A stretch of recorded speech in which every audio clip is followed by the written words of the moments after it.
Welcome to the Bulwark podcast. I'm Charlie Sykes, welcoming back our good friend David Frum, staff writer at The Atlantic. First of all, happy Wednesday, David.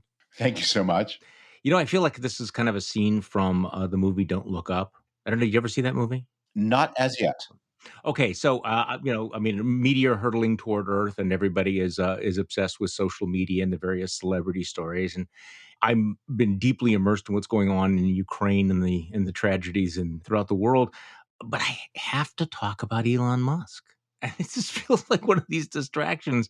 So let's just start there. Mhm. David, first of all, Elon Musk takes over Twitter. What do you think? Does anyone have any idea, first of all, what he's going to do? And what's your gut sense? Does Twitter get better or does it get worse under Elon Musk? Um, First, human time is finite. Everyone has only so many hours of the day, no matter how wealthy you are. And he's undertaken a lot of responsibilities. This is one more, and you wonder whether he can manage it. I don't have a lot of opinions about the whole question of content moderation, but I would worry about two things. The first is that Elon Musk has huge exposure to China. Uh, I was going to ask you about that. Not only a factory there, but a factory that contains a lot of intellectual property that the Chinese could steal. And he has also a lot of interest in the Chinese market, and not just for Tesla, but other lines of venture. Will he be susceptible to more pressure from the Chinese to influence the way Twitter is managed? So that's the first thing I worry about. The second thing is that he has just paid the GDP of Paraguay, I mean, almost $50 billion for a company that has gross revenues about the same as those of the Olive Garden restaurant chain.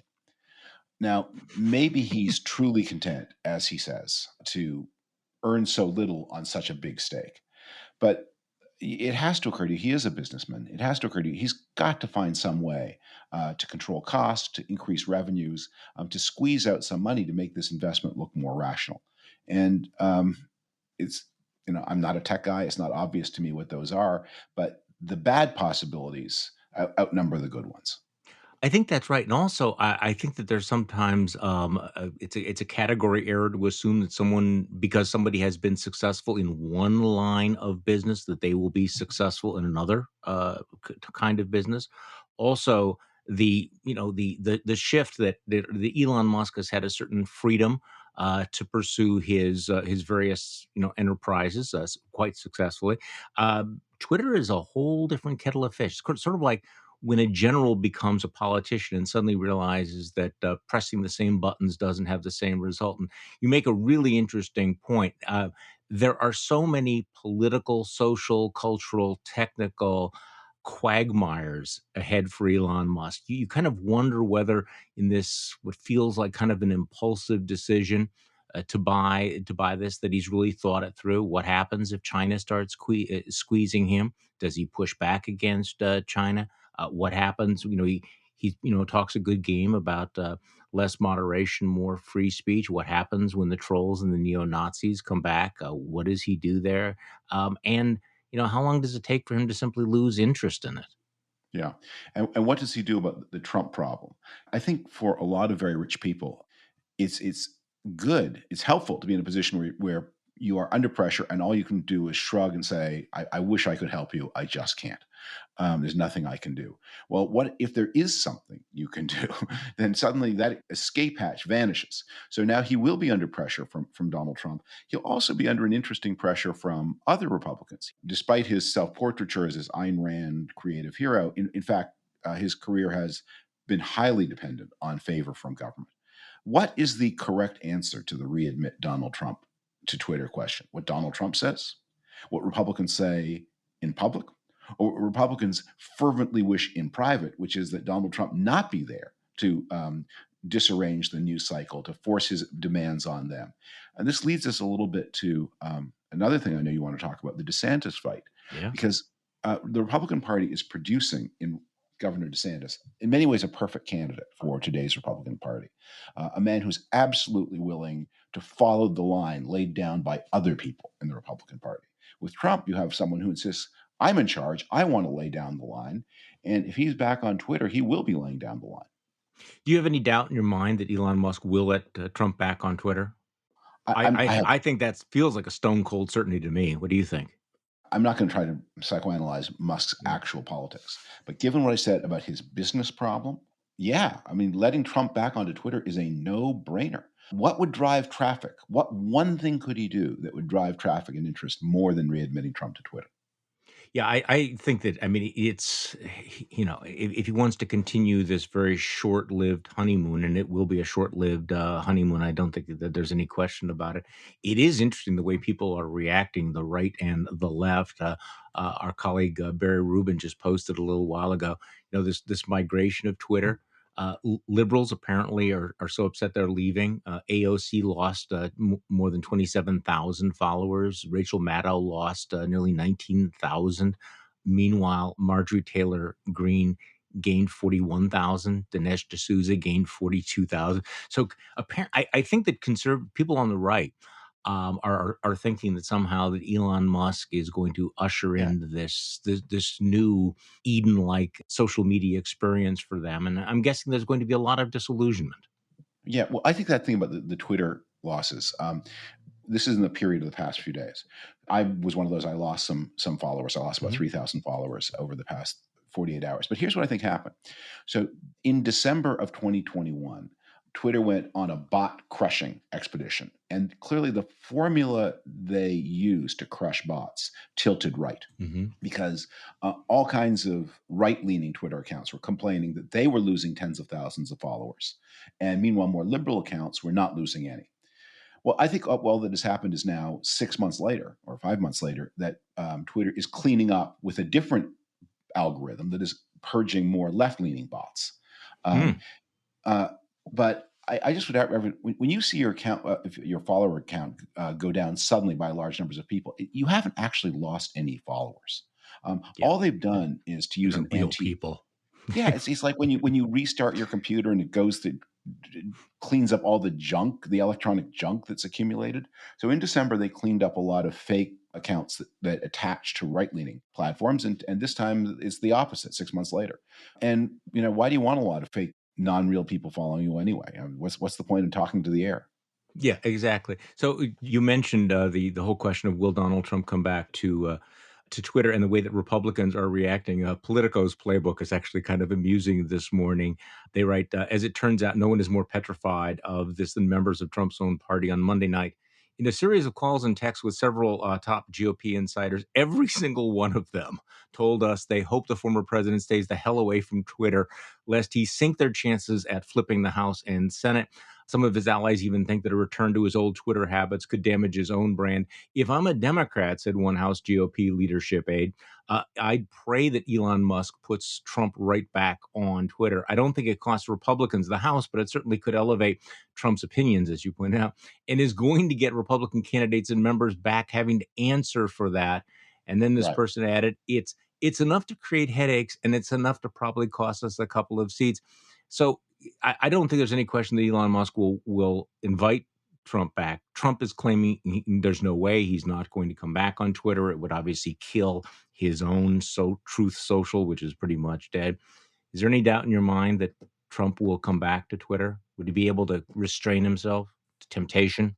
The only thing that would slow it down is if there were some kind of private conversation between McConnell and McCarthy and Musk, where they said, Mr. Musk, you always have our respectful attention, but you will have our respectful extra attention if you just think carefully and slowly and deliberately about this decision. I mean, why rush? December is also a good month. December is a very good month. December, that's the time to test this new innovation. December of 22. Do it then. I can see McConnell having that conversation. I cannot imagine Kevin McCarthy having any kind of a conversation like No, you're that. right. You're right. So, since we are on the subject of Donald Trump's influence on the party, of course, it's become this endless doom loop of a parlor game to speculate about whether or not Donald Trump is losing clout in the Republican Party. We have this poll out of Georgia, which would suggest that Brian Kemp, the incumbent governor, has this massive, more than Yeah. 20-point lead over Trump's endorsed candidate, David Perdue, which again will be spun as Donald Trump's loss of clout. And then there was the Senate Republican primary debate on Monday night. Here's a montage put together by our friends at the Republican Accountability Project, which I think suggests the degree to which this party has been thoroughly Trumpified. All of the candidates go out of their way to tout their support. I mean, their ties to Trump, even though obviously Trump has weighed in that race endorsing Dr. Oz. So here's about a minute-long montage from last night's Republican debate for Senate in Pennsylvania. He went groveling to President Trump. President Trump saw right through him, did not endorse him, and then he endorsed me. Everything President Trump put in place worked. The reason Mehmet keeps talking about President Trump's endorsement is because he can't run on his own positions. President Trump won Pennsylvania. President Trump endorsed me. President Trump was very clear, I'm America first. I'm the only person in this race that was appointed by President Trump. You say that you are America first, and you did so much for President Trump, and yet he rejected you twice. Thank you, Ms. Barnett. Once again, trying to tell Pennsylvanians something that President Trump does not believe is true. President Trump doesn't always get the best advice. I am the only conservative voice. No, you're not. Dishonest Dave is at it again. What President Trump did is he put his finger on the fact President Trump did was respect people who had been othered, forgotten, canceled. President Trump coined the word MAGA. I have discussed it with President Trump. and just like President Trump, that experience is going to make me a better senator. So much so that President Trump on his teletown hall. We need to enforce the policies that worked under the Trump administration. President Trump saw right through him. He therefore did not endorse Mr. McCormick. He endorsed me. President Trump's policies. Trump was able to put together Operation Warp Speed. We saw under the Trump economy. That's why President Trump has done so well. Oh, David. Yeah. So it's not, Trump versus Trump skeptical. It's like super Trump versus mega super Trump. Yeah. This is your Republican Party 2022. Yeah. I can't put myself into the mind of a TV viewer, but what you just played is an ad that will have a very different effect in November of 2022. It is really worth remembering Donald Trump is not that popular with Americans. Mm-hmm. He's not even super popular with Republicans. He's popular with a faction of Republicans, and maybe it's a faction that has disproportionate weight in the primaries. But if I were a sort of the central brain of the Republican Party, I'd be nervous because the one thing that can really tilt an election away from the Republicans is to make it a referendum on Trump rather than a referendum on other problems. Right. While the employment is strong in America, and there is a lot of good news, and the pandemic is abating fast, we do have a lot of inflation. We've got a crime problem, and we have a lot of just sort of weird glitches in the economy where, that shampoo you like, it's not in the store, and who knows when it will be back. So it's not an incumbent horrible environment, but it's an incumbent challenging environment. So if you're the non-incumbent party, you want to be talking about the incumbent all the time. I remember years and years ago traveling with Phil Gramm when he was thinking of running for president. And I saw him give a sort of tongue lashing to a candidate that he thought talked too much. And he said, when you're running against an incumbent, there are only two issues: the incumbent's record and you're not a kook. It's pretty good. That aged well, didn't it? That did it. And I think it's going, and I just think that if you're Kevin McCarthy, you want to talk about the incumbent's record and I'm not a kook. And instead, the Trump pressure is to talk about the non-incumbent record, which includes, a pandemic and the insurrection and just the general unpleasantness of the Trump personality. And you do look like a kook. Well, and also it makes it more of a choice rather than simply an up or down referendum. Yes. If the midterms are an up or down referendum, are you happy with the way things are going? The Democrats are going to get absolutely skunked. On the other hand, if it's a choice, okay, whatever is going on now versus look, we are talking about the insurrectionists in Congress. We are talking about the restoration of Donald Trump. That becomes a completely different dynamic. Yeah, off-year elections are not even a referendum on how things are going, because there are years when things are going pretty well, 1986, where the party of the president gets clobbered in the off-year elections. I think of off-year elections or off-presidential elections as asking this question: got any complaints? Mm-hmm. And you know what? People do. Even when things are generally good, they still have complaints. And this is the perfect opportunity in what voters may wrongly regard as a risk-free environment to air those complaints. So got any complaints? I mean, in 2022, there's more good than bad in America. The pandemic is receding. The economy is strong. The job outlook is good. The supply shocks are manageable. The inflation problem is bad, but not yet apparently chronic. The crime problem, is bad, but the methods that have worked before will work again. So if the question is, would you like something else instead? It's a tough call. But if the question in 22 is, got any complaints? We've all got complaints. Let's talk a little bit about what happened in France. It's been a few days, but I was reading some of the commentary about this, and once again, I'm reminded that the term democracy is perhaps the most overused but underappreciated terms in our politics, because there were some folks who said, "Well, would it have been bad for democracy if Marine Le Pen had been elected in a free and fair democratic election? Isn't that what democracy is about?" Which struck me as a complete misunderstanding of what we mean by the term democracy. Because, yeah, a right wing authoritarian like Marine Le Pen could come to power in a democratic election, Yeah. but it still be a terrible day for democracy. Do you Yeah. agree? Yeah. Juan Perón, Hugo Chavez. There are Mhm. lots of examples of Hitler. authoritarians come. Hitler is not quite a good example. He came to Mhm. power more by a parliamentary maneuver than Yeah. a free and fair election, Mhm. and I think never won more than a third of the vote. Um, and always used a lot of violence, even when he Mhm. was not in power, as a way to.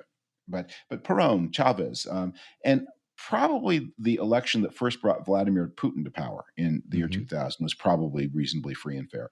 But I mean, it's sort of a wild hypothetical, because 60% of French people, or nearly so, thought it would be bad for democracy and bad for all kinds of things, including the hopes for a success in Ukraine. The metric, I mean, people are partly misled by the New York Times coverage, which always emphasizes, the prospects for, they have this, why should I go interview my friends in Paris? Let me go interview people who are Right. different from me. And so they go interview people who are Le Pen leaning and create a false impression. And then when Macron gets over 58% of the vote, they say that's not enough.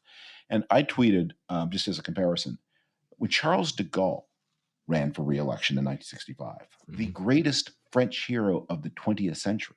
He got 55% of the vote. So if you're Yeah. getting 3 points more than Charles de Gaulle in his re-elect, I think that's pretty good. Yeah, it is pretty good, especially when you consider, how unpopular Macron was in the polls.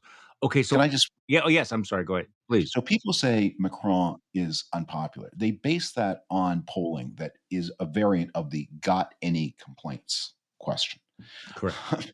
So people have complaints, but Macron is had important. He was not just a lesser evil candidate. He had important affirmative popularity because he has done a lot of tough things that really need doing. Let me just talk about one French voter Mhm. I know. I just happened to run into, kind of an acquaintance, but not really, who is someone who leans pretty left, but who is passionately pro Macron. And she told me the story. She worked for one of the big French broadcasters. She a woman in her early 30s. She had a very Mhm. secure job. She made a good living, and she wanted to rent an apartment. And when she rented her apartment, um, when she had to get not only put down all kinds of deposits, but she had to get signatures from her parents. Why? And the answer is because once a landlord has leased an apartment in France, especially in Paris, it is virtually impossible to get the tenant out, Mhm. no matter what the tenant does. Even if the tenant doesn't pay rent for a year, it's still impossible to eject. So the landlord needs as much moral commitment as possible from as many people as possible before he does the risky Mhm. thing of leasing an apartment. And my acquaintance said, you know, maybe if you could throw out tenants who didn't pay the rent, someone like me who will pay the rent could get an apartment without needing her parents' cross signature at age 33. Radical idea.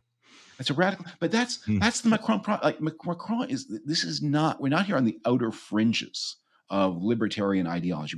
Macron is saying things like, maybe if a tenant doesn't pay rent for a year, the landlord should be able to remove them. A lot Mhm. of French people say that makes sense. Yeah. You would hope they would.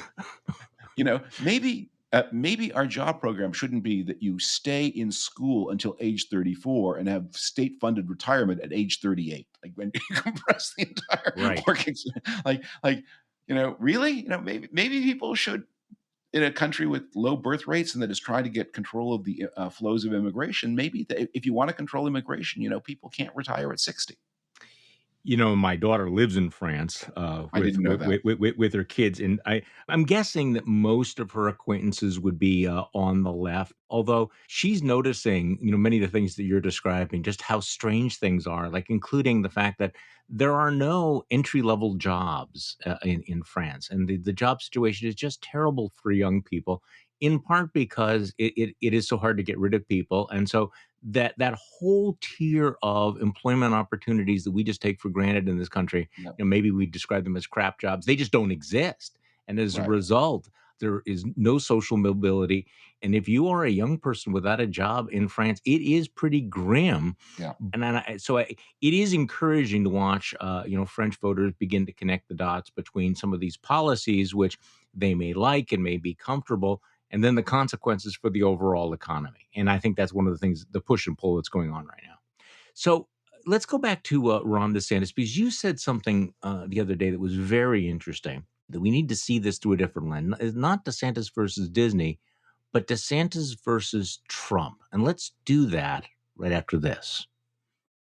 So, do you feel like you're living in a media bubble, like it's harder than ever to find views that challenge your own? That's where The Lost Debate steps in. It's a podcast and a YouTube show for political eclectics who crave exposure to a diversity of beliefs and perspectives. The Lost Debate covers the latest news, ideas, and trends without the bias and manipulation from the mainstream and alternative media. It's hosted by Ravi Gupta, a former staffer for Obama and a school principal who fought Republicans at the ballot box, then fought alongside them for charter schools. It's also hosted by Corey Bradford, a progressive political organizer turned TikTok star who used to host a Fox News radio show, and Ricky Schlott, a Generation Z New York Post columnist and libertarian fighting to protect free speech. So they come from across the political aisle and from different generations, but they come together for debates that sound less like crossfire and more like discussions between real people. So join the conversation. Check out The Lost Debate today. New episodes drop on Tuesdays and Thursdays. Find The Lost Debate on YouTube, Apple Podcasts, Spotify, or wherever you get your shows. Okay, we are back with David Frum, staff writer at The Atlantic. So let's talk about Ron DeSantis, who has become the heartthrob of the right by lashing out at Walt Disney in retaliation for its position on gay rights. There's more and more evidence that this was perhaps not well thought out. I see a story that lawyers are saying, by the way, those bonds that were sold to finance many of the developments came with specific language from the state of Florida pledging not to abolish this special tax district. But in any case, so what do you mean when you say it's not DeSantis versus Disney, it's DeSantis versus Trump? I am strongly of the view that DeSantis did not want this fight. He didn't. I don't think he wanted round one, which is the fight over the actual original bill, and I am certain he did not want round two, where he punished Disney so spectacularly for defying him on the bill. On round one, Ron DeSantis was going to run for the Republican nomination on something that was very broadly popular among Republicans and even among many non-Republicans, which is the public health authorities went a little mental in 2020 and 2021, and especially on the schools. They closed schools when the smart choice was to keep the schools open, and I resisted extremism. I'm not anti-vax, although I don't like to answer questions about it, but I took the vax. Yeah. And we have high rates of vaccination in Florida. I worked with Publix to get vax out there, and I kept the schools open when a lot of states closed them. You're welcome. That's me, Ron DeSantis, defender of common sense And freedom. and freedom. Yeah. Now round one of this fight says, that guy who kept the schools open, he also is really anti-gay, and not just on some of the issues that are very controversial now, which is transgender issues and puberty blockers for kids, but he's not sure that gay people should be allowed to teach high school and put a picture of their partner on their desk. So that's not where America is. That's probably not where Ron DeSantis personally is, and it's certainly not a good place to be. But he got pushed into backing this bill that creates a new identity for him that he really didn't need. But then round two, Disney speaks up. And suddenly there is this mantra. Now, what you could have done is just to shrugged it off, right? Corporations, take pious positions all the time. Look at Toyota saying we won't fund candidates who oppose, who try to overthrow Yeah. the 2020 election, and then 6 months later, Toyota is quietly supporting all the candidates who tried to overturn the 2020 election. They take pious positions, they retreat from them. He must have known that that was the case with Disney, which is a company that leans Republican, that was an important supporter of his, an important supporter of the Republican majority in the state of Florida. Instead, he creates this gigantic fight that has all of these, as you say, heinous consequences for Florida taxpayers, for the bond ratings, for Florida state debt. So who pushed him into this? And I think the real significance of this fight is it's DeSantis auditioning with the Republican conservative entertainment complex to say, that guy Trump kept doing things where he drove you to take positions. Kim Kardashian told him about prison reform. He decided, Kim's hot. I want to be for what Kim's for. She's a real honest to God celebrity, unlike all these Fox News fakers. I'm doing what Kim says, and now you all have to follow me. I'm mad at Megyn Kelly. You thought she was the future of your network. I'm going to have a fight with her. Now you have to get rid of her. DeSantis is telling that world, if some maniacal idea pops in the head of a bunch of 4chan commentators and via Chris Rufo goes on to Tucker Carlson, I'm your guy. I'll do that for you, no matter how possibly harmful it is to myself. With Ron DeSantis, you are the boss. With Donald Trump, he's the boss. That's the This is message he's been interesting delivering. because, of course, the narrative around him is that he's strong and that he fights, and this is why there's so much enthusiasm. You're describing this as demonstrating his submission to this right wing entertainment complex, his willingness to be led Yes. by Yes. them into areas that, in fact, are political losers, because he does not appear to be reluctant in any way to go along with this. I mean, No. it's like when they say jump, it's like how high, how fast. And then it feeds on it itself, doesn't it? Because then he gets praised. He basks in the glow of the admiration for, wow, this is a guy that's actually fighting and winning the culture war battles that Donald Trump only talked about. Yeah, but the thing about politics is you really do have to choose your fights and choose them intelligently and choose them remembering that video clips exist and the fights you have today are recallable 6 months later. So you want to choose your fights.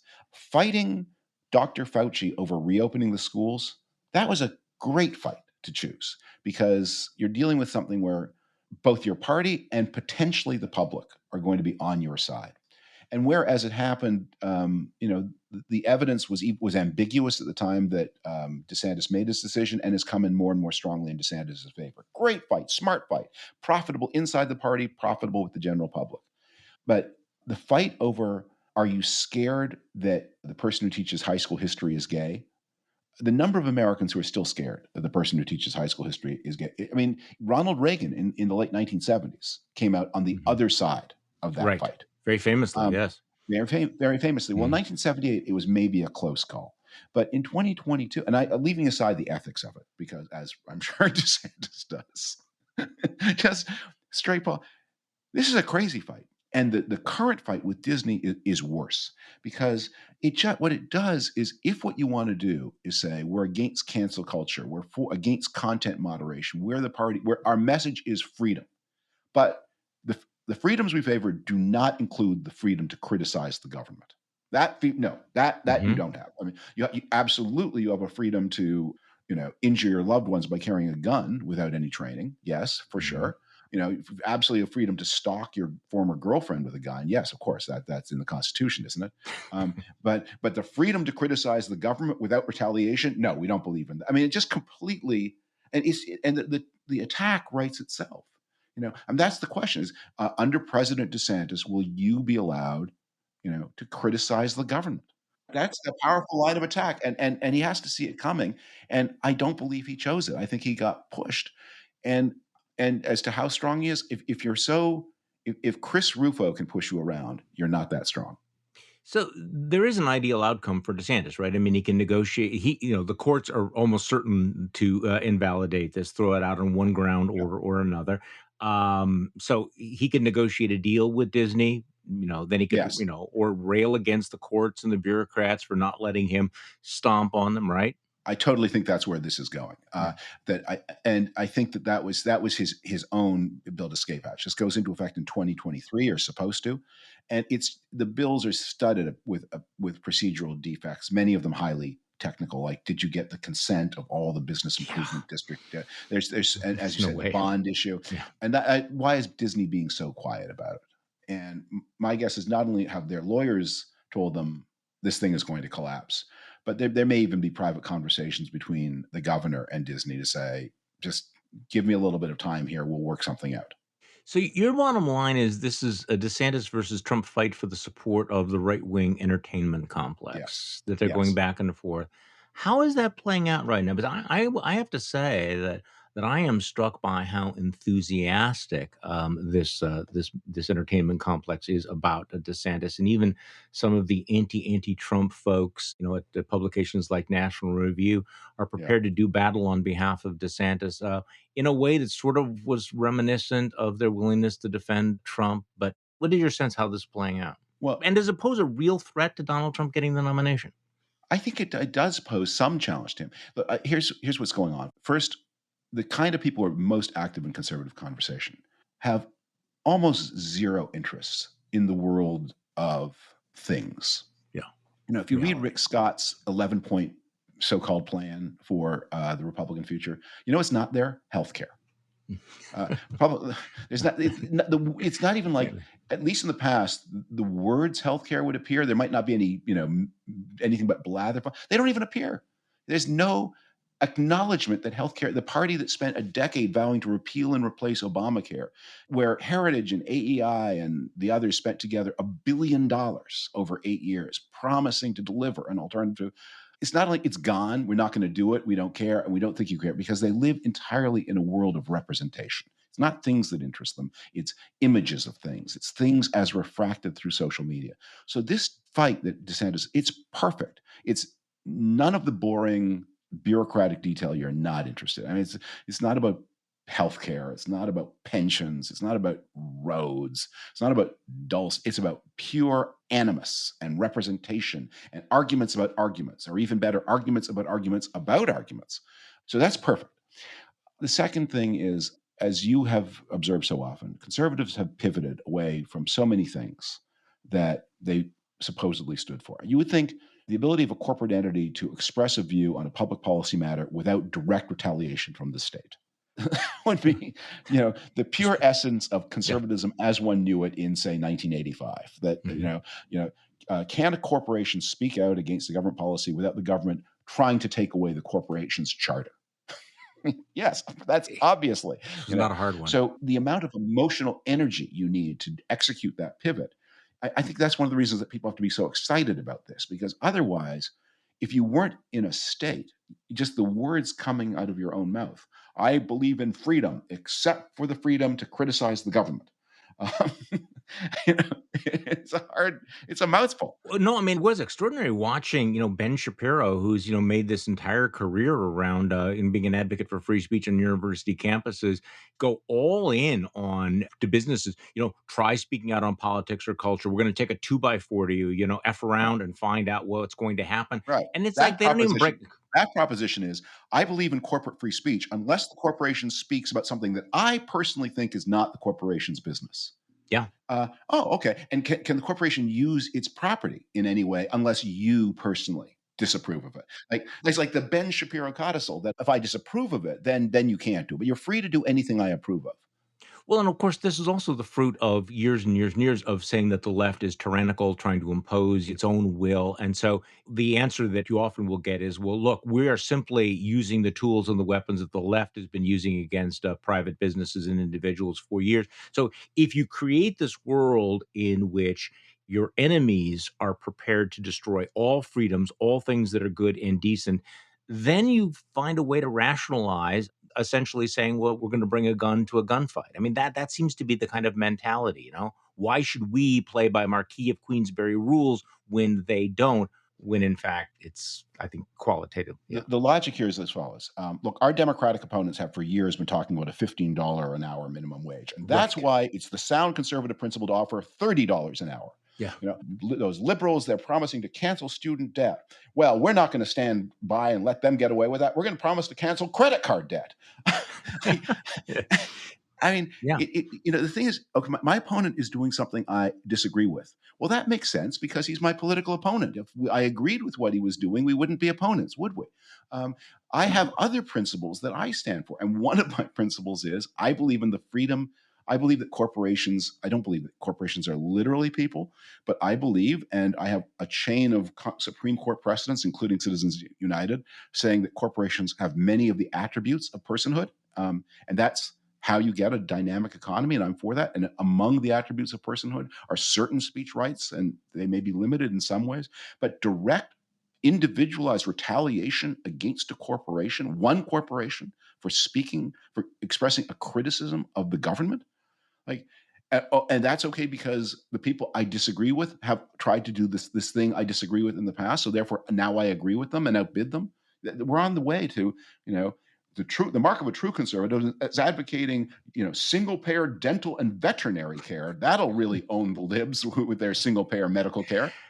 See, I'm kind of wondering now whether it's going to become kind of a right-wing thing to go out and buy Teslas, considering that there's no consistency here. Well, this is what happens when you drop principles, when you don't think things through, because it all becomes about, if it triggers the libs, or if it upsets you, or if you win, well, then you really are in a completely different universe. Well, you're living in a world of, as I said, you're living in this world of representations. One of the checks on politics being too crazy is elected politicians always have to keep in mind, that there's so somebody said, so an elected politician says, I'm going to go advocate this. It polls well. It really upsets my opponents. I can raise money. There's going to be somebody in the room who'll say, but what if you win? Yeah. Then you have to do it. Oh, well, that's a point, isn't it? So the discipline of you might win and have to do it is always a check on people who do real world politics. But if you're just yapping your gums, you never have to. You can't win. And indeed, the whole purpose, the best culture war fights, from the gum yapper's point of view, are the fights you lose. That's right. That's right. You always want to be on the losing side. You never want to have responsibility. I think that's exactly right. Okay, so David, in the few minutes we have left, I want to talk about Ukraine. Your sense of where we are at. I know you had a piece a couple of weeks ago in the Atlantic about how much it is going to cost to help rebuild Ukraine. I mean, I think the amount of money is going to be absolutely staggering. One of the chronic questions I ask on this podcast is, are we doing enough? Have we finally turned the corner to saying, all right, Ukraine is not only going to survive, it possibly is going to win, and we are okay with Ukraine winning? Your sense of the state of play right now? Well, I'm a secondhand borrower of the reporting of my Atlantic colleagues, Jeff Goldberg and Ann Applebaum and others, about the military situation and the political situation. I've been focusing my work on the financial and economic situation. On the military side, we're now heading into a period where I think we're 2 or 3 weeks away from Ukraine shifting from being on the strategic defense to having to make a choice about going on the strategic offense. And the strategic offense is harder and will consume more ammunition, more weaponry, more lives. And that's going to be a big call. And a lot of the successes that have come the Ukrainians' way, so long as they were defending against Russian attack, may be more challenging when they try to liberate their own territory from Russian occupation. But on the economic side, I think we are at last beginning to do enough. But one of the things I worry about, especially in this 22 environment, is when you point to the costs of Ukraine, they sound very daunting. We're talking about hundreds of billions of dollars and euros to rebuild Ukraine. What people don't think enough about is the huge potential upside to all those who finance this help if Ukraine succeeds and it works. And let me just dramatize this with this example. So before the war, the per person average income in Ukraine was about $4,000 US, rather less, according to the World Bank numbers. So that's astonishingly little. Just to put that in context, Romania, no one's idea of a European success story. The per person average income in Romania is about $14,000 US, again, acute using World Bank numbers. So what happens if we rebuild Ukraine to the point where it catches up to, I'm not talking about Germany here. I'm not talking about Northern Italy. I'm talking about Romania. What does that one act of catch up add to the European economy? And the answer is it adds that once they catch up, that adds €500 billion a year to the output of the European Union. So there's €500 billion a year of euros lying on the ground if Ukraine just catches up to Romania. Now, how much would you spend in capital to get an income of €500 billion? It's going to be worth it. And the analogy here that I use is after World War II, the United States invested heavily in rebuilding, especially Northern Europe, France, Germany, Belgium, and Netherlands, the industrial heartland of Europe as it was before the Second World War. Then Marshall aid trickles out by the middle of the 1950s. At that point, Italy is a real laggard. Well, the Northern Europeans who've been rebuilt by American help then invest heavily in pulling Italy along with them into the modern world, making sure there's electricity, making sure there are roads and railways. And the investment in Italy created new consumers, new producers, new suppliers, and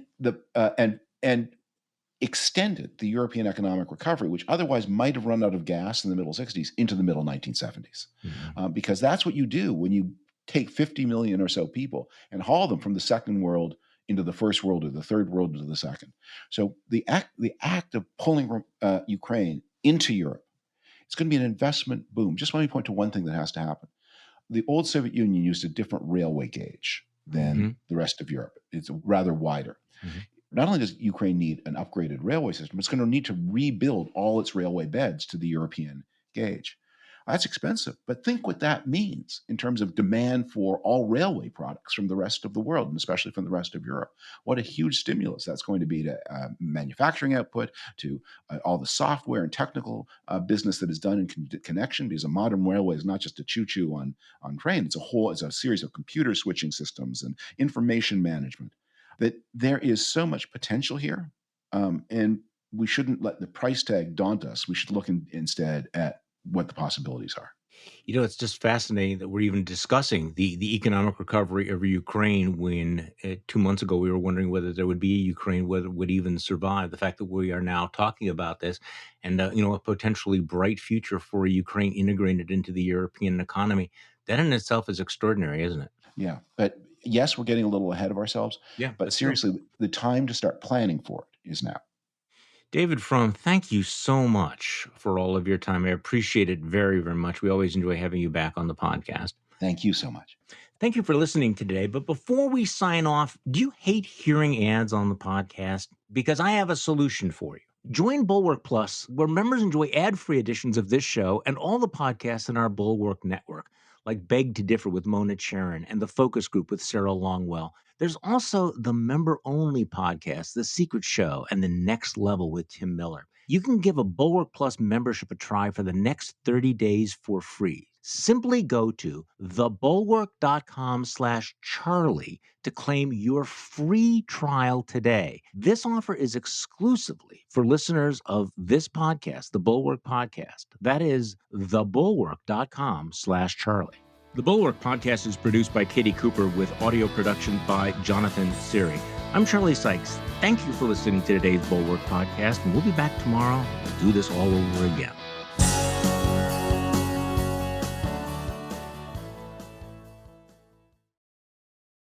Just Getting Started with Susie Schuster has stories of humble beginnings and humbling moments from inspiring people. Angela Kinsey. Listen, I was on set one day on The Office, and I was like, we were talking about what's your good side, and I said, there's nothing really to that, right? That's like, no, there is. And our camera operator, Matt Sohm, that I had known for 8 years, and I go, Matt, what's my side? He was like, this side. I was like, seriously? He goes, yeah. He goes, I always try to frame you that way. I was like, why didn't you tell me 7 years ago? The new Just Getting Started with Susie Schuster. Listen wherever you get your podcasts.